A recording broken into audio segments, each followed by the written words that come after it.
کہ حضور سے کچھ مانگا، سرکار نے کچھ دیا، دیہاتی بندہ تھا نا، وہ مقدار دیکھنے لگا، معیار نہیں دیکھا۔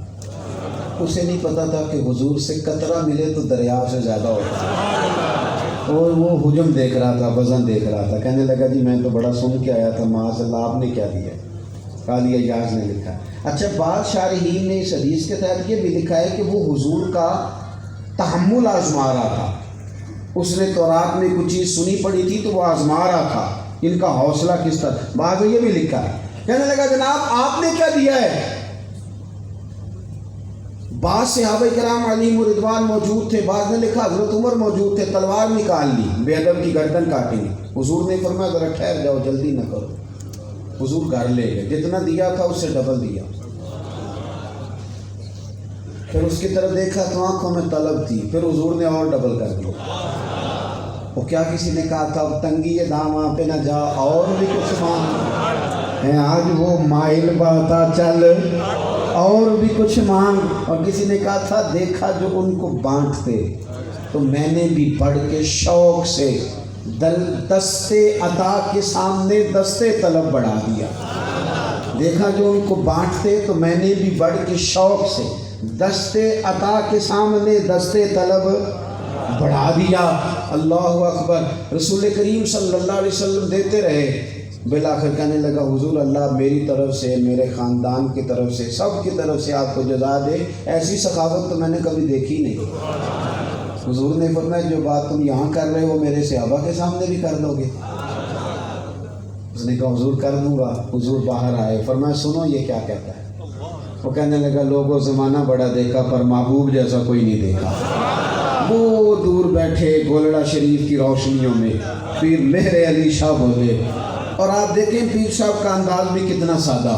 فاتح قادیانیت شیخ الاسلام پیر سید مہر علی شاہ صاحب، اور لہجہ دیکھے کس طرح کا، کہنے لگے کوئی مثل نہیں ڈھولن۔ میں مثال کیسے لاؤں، تمثیل کیسے بیان کروں، تمہیں کس طرح سمجھاؤں؟ کوئی رنگ ہو تو اس میں بیان کروں نا، میرے پاس کوئی ایسا زاویہ ہو جو تمہیں بنا کے دکھاؤں۔ تو ساری چیزیں طے کرتے کرتے آخر میں کہنے لگے بس بھائی پڑھا لکھا بڑا ہوں، قابل بڑا ہوں، سیانہ بڑا ہوں، میں نے قادیانیوں کے چھکے چھڑا دیے، پر حضور کی تعریف لکھنے بیٹھا تو مثال ہی نہیں مل رہی۔ کہنے لگے کوئی مثل نہیں ڈھولن نہیں۔ تو چپ کر میرے علی، ایتھے جا نہیں بول رہا، تو چپ کرنا میرے علی، ایتھے اعلیٰ حضرت بھی اس کو بیان کرتا ہے۔ حاضر بریلوی پتہ کیا کہتے ہیں؟ کہتے ہیں سرور کہوں کہ مالک و مولا کہوں، باغ خلیل کا گلے زیبا کہوں تجھے۔ جب باتیں کر کر کے اینڈ پہ آئے تو کہنے لگے لیکن رضا نے ختم سخن اس پہ کر دیا، خالق کا بندہ خلق کا آقا کہوں تجھے۔ وہ کہنے لگا کے سامنے کہہ دیا، اللہ اکبر، قربان جائیں۔ حضور نے ایک مثال دی، فرمایا اگر تم اسے پہلے مار دیتے اس کا کیا بنتا؟ وہ اس کے نظریات ایسے تھے، یہ کیا کہہ رہا تھا، کدھر جاتا؟ حضور فرمانے لگے سنو میری اور تمہاری مثال کیا ہے۔ اللہ کے محبوب علیہ الصلوۃ والسلام فرمانے لگے لوگوں میری اور تمہاری مثال اس شخص کی طرح ہے۔ یہ اس شخص کو نواز کے نہ دے کے پھر حضور صحابہ کو سمجھاتے ہیں، فرماتے ہیں میری اور تمہاری مثال اس شخص کی طرح ہے جس کی اونٹنی بھاگ گئی تھی، لوگ اسے پکڑنے کے لیے دوڑے، کسی نے نیزہ اٹھایا، کسی نے ڈنڈا اٹھایا، کسی نے تلوار اٹھائی، وہ زخمی ہو گئی پر کسی کے قابو نہ آئی۔ پھر اس کا اپنا مالک آ گیا، اس نے زمین سے تھوڑا سا چارہ اٹھایا، اونٹنی کو دکھایا، وہ دوڑی ہوئی آئی، پشت پہ ہاتھ پھیر کے بغیر کسی کی مدد کے وہ سوار ہو گیا، اور جاتی دفعہ کہنے لگ گیا لوگوں تم نے بلا وجہ میری اونٹنی کو تکلیف دی، اونٹنی میری ہے، اسے سنبھالنے کا طریقہ بھی مجھے ہی آتا ہے۔ گویا حضور فرمانے لگے یہ امت میری ہے، اسے سنبھالنے کے طریقے بھی رب نے مجھے ہی عطا فرمائے، مجھے پتہ ہے کس طرح کر کے ان کو راغب کرنا ہے دین کی جانب۔ حضور علیہ الصلوۃ والسلام کی خواہش۔ دوستو میں آپ سے عرض کروں ہم اصلاح پذیر نہیں ہوتے، تقریریں سننے کے شوقین ہیں، واز سننے کے شوقین ہیں، کئی گھنٹے بعد سننے کے شوقین ہیں، لیکن ہمارے لہجے بدل کے اس طرح کے نہیں ہوتے جو ہم سن رہے ہوتے ہیں۔ ہماری طبیعتوں میں وہ انقلاب کیوں نہیں آتا؟ جو ہم نے سالوں سنا، جو ہم نے مہینوں سنا، جو بہت ساری باتیں اب ہم خود اپنی زبان سے ادا کرنے کے قابل ہو گئے، اگر اس عید میلاد پر بھی لہجے نہ بدلے، انداز نہ بدلے، میلاد والے رسول کے ماننے والوں نے اگر 12 ربیع الاول والے دن بھی کڑوی ہی باتیں کی، اگر ربیع الاول کا پورا مہینہ بھی گاہک اور دکاندار کی لڑائی ہی رہی، اگر گھر کے اندر شکوے ہی رہے، اگر لوٹ مار جاری ہی رہی، بددیانتی کا بازار گرم ہی رہا، تو بتائیے امت نے حضور کے میلاد سے بھی کیا سیکھا؟ اس ماہ مقدس کے تقدس کو بھی کیا سمجھا؟ رسول کریم کی یہ خواہش ہے، اور حضور سید عالم صلی اللہ تعالیٰ علیہ وسلم اس خواہش کو آگے بڑھاتے۔ حضرت مولا علی شیر خدا فرماتے ہیں کہ میں نے خود حضور سے سنا ہے، اللہ کے رسول علیہ السلام نے فرمایا اگر تیری وجہ سے ایک بندہ ہدایت پا گیا تو تیری دنیا بھی بن گئی، تیری آخرت بھی بن گئی۔ ٹھہرنا سکھا، کسی شخص کو حضور کے اخلاق عالیہ کا پابند کر، کسی کے لیے تو یہ بات کر۔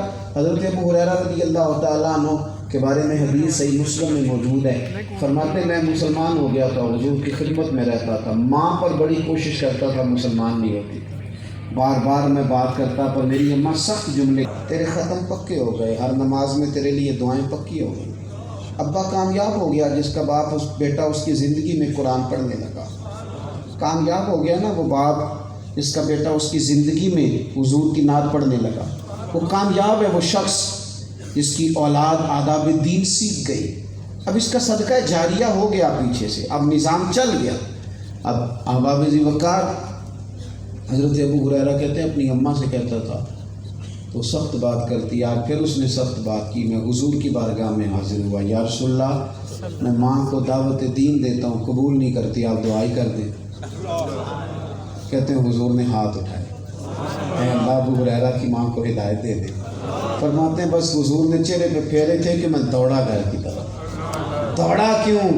یہ دوڑا کیوں؟ شارحین کہتے ہیں لگتا جو ہے کہ اس لیے دوڑے تھے کہ پتہ چلتا ہے پہلے میں گھر پہنچتا ہوں کہ حضور کی دعا پہنچتا۔ دوڑے گھر کی طرف دوڑے۔ فرماتے میں گیا تو دروازہ اندر سے بند تھا، پانی گرنے کی آواز آ رہی تھی، کھٹکھٹایا تو اماں کہنے لگی ٹھہر جا، غسل کر رہی۔ اماں کپڑے پہن کے چادر اوڑھ کے دروازہ کھول کے باہر نکل لی اور مجھے دیکھتے ہی کہنے لگی اشہد ان لا الہ الا اللہ اشہد ان محمدا عبدہ ورسولہ۔ میری ماں مسلمان ہو گئی۔ کہتے میں واپس آیا، میں نے حضور کی بارگاہ میں عرض کی سونے کمال ہو گیا، ماں تو مومن ہو گئی، بات تو بن گئی، اب کرم نوازی کرے نا، ایک دعا اور کر دیں۔ اب وہ کون سی کا دعا کر دیں کہ اللہ میری اور میری ماں کی محبت مومنوں کے دلوں میں پیدا کر دیں اور مومنوں کی محبت ہمارے دلوں میں پیدا کر دیں۔ حضور نے یہ بھی دعا کر دی۔ یہ جذبہ صادقہ آگے صحابہ میں آیا، ہماری طرح کا رویہ نہیں۔ آپ کو پتہ ہے حضور نے فرمایا مومن تو وہ ہوتا ہے جو اپنے لیے پسند کرے وہ اپنے بھائی کے لیے بھی پسند کرے۔ آپ اکیلے نماز پسند کر لیتے ہیں، بھائی کو نماز کے لیے لے جاتے نہیں۔ آپ اپنے دوست احباب کو سنجیدگی نہیں سکھاتے۔ ہمارے مزاجوں میں جتنی تلخی آتی جا رہی ہے، گھروں میں جتنی لڑائیاں بڑھتی جا رہی ہیں، ہمیں دین سیکھنے کی زیادہ ضرورت ہے۔ ہمیں موٹیویشنل اسپیکر کی ضرورت نہیں، کتاب و سنت کی ضرورت ہے۔ ہمیں کہیں اور سے کال لینے کی ضرورت نہیں، انگریزوں کے کال اسکولوں کی دیواروں پر لکھنے کی ضرورت نہیں، بلکہ کتاب و سنت کی ضرورت ہے۔ وہ آپ کی تربیت کر دے گا، آپ کے دل کو ٹھنڈا کر دے گا، آپ کو سکون میں لا کھڑا کرے گا۔